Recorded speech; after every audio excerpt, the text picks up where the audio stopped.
Silicon dioxide melts at 1710 degrees. Okay, so that straight away we can say is a high melting point, can't we?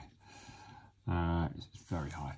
Carbon dioxide boils at minus 56 degrees C, so that's a low boiling point. So that will have a low melting point. Melting points and boiling points move together really. If it's a high melting point, it's a high boiling point. If it's a low melting point, it's a low boiling point. So it's a low boiling point.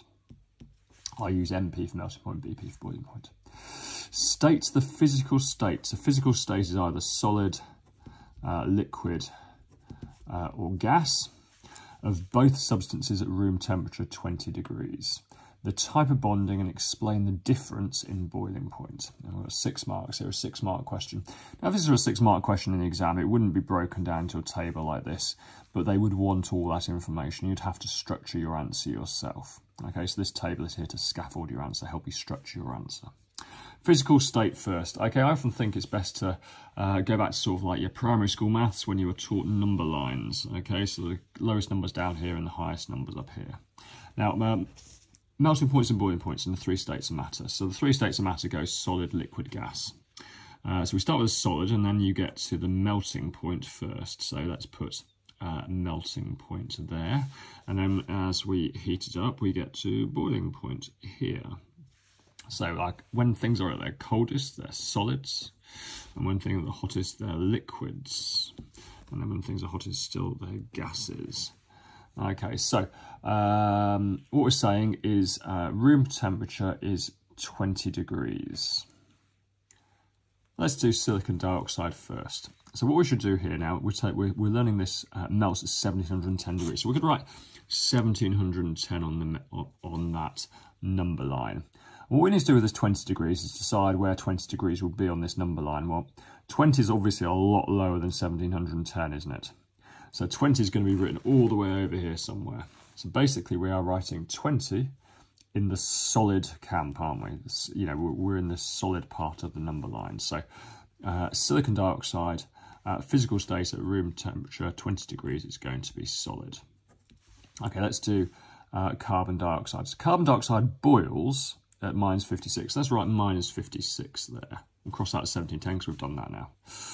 So where's 20 on this line now if we've got minus 56 here? Well, 20 is an awful lot more than minus 56, isn't it? We just have to go minus 46, minus 36, minus 20, 10, minus 0, plus 10, plus 20. So 20 is going to be all the way up here this time. So now 20 is in the gas camp. So let's write gas for carbon dioxide there. Okay, type of bonding. Type of bonding, to figure out type of bonding, 3 main types of bonding. Is ionic, covalent and metallic. So to figure out type of bonding, we need to know whether the elements involved in the compounds are metals or non-metals. So the metal-non-metal dividing line goes down here on the periodic table, and you just need to know that. This is very, very similar to periodic table to what you'll see in the exam, so get used to it. Okay, so we've got metals over this side, and we've got non-metals over this side. Let's do silicon dioxide first. Well, there's silicon, and there's oxygen. So we've got 2 non-metals. Okay, so non-metal only bonding is covalent. Non-metals only is covalent. Metal and non-metal is ionic, and metal is metallic. Okay, so that silicon dioxide is definitely going to be covalently bonded. Let's just do the other one while we're here. What is the other one? Carbon dioxide. So that's carbon and oxygen. Well, there's carbon and there's oxygen. So that's also non-metal only, so they're both covalent. Now, there's 2 types of covalent bonding. That's subdivided into 2. And we have simple molecular and giant covalent. Now, simple molecular has low melting and boiling points. So carbon dioxide is going to be simple molecular. So covalent, simple molecular. I'm just going to write simple molecular there. Giant covalent has high melting points and boiling points, so that's very high. So that one's going to be giant covalent. Now, the standard wrong answer here is people will write ionic for this because they just see the high melting point and they go ionic, okay? But this is definitely giant covalent because silicon is a non-metal and oxygen is a non-metal.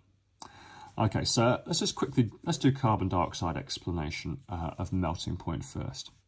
So if we look at carbon dioxide here, there's a carbon dioxide molecule.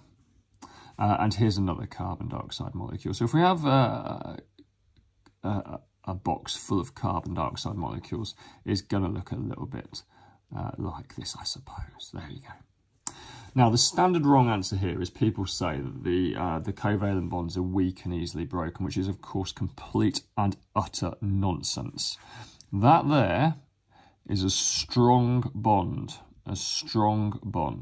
So we cannot say the bonds are weak. That will get it marked wrong immediately.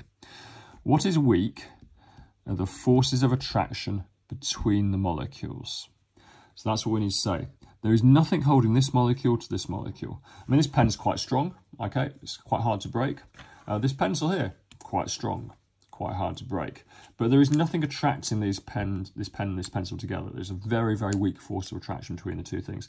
And that's what this is like. So the pen and the pencil are like molecules. They're not stuck together. They're not joined together. So that's what we need to say. Weak forces of attraction between molecules. Do not say weak bonds. Covalent bonds are strong between molecules. Okay, so that will get us 1 mark. We now need to say it only takes a little energy to separate. Remember, we're separating, we're not breaking the molecules, separate the molecules. Or you could say to overcome the forces of attraction between the molecules. Let's do giant covalent now. In a giant covalent structure, every atom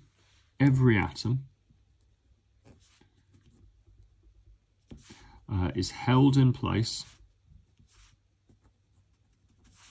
by a strong covalent bond. Remember I said the covalent bonds were strong? Okay. Now, if you're going to melt a giant covalent structure, you've got to break those bonds, okay? It takes a lot of energy to break the covalent bonds. Okay, so these are just definitions that must be learnt. All these questions and more on elshamhighchemistry.com.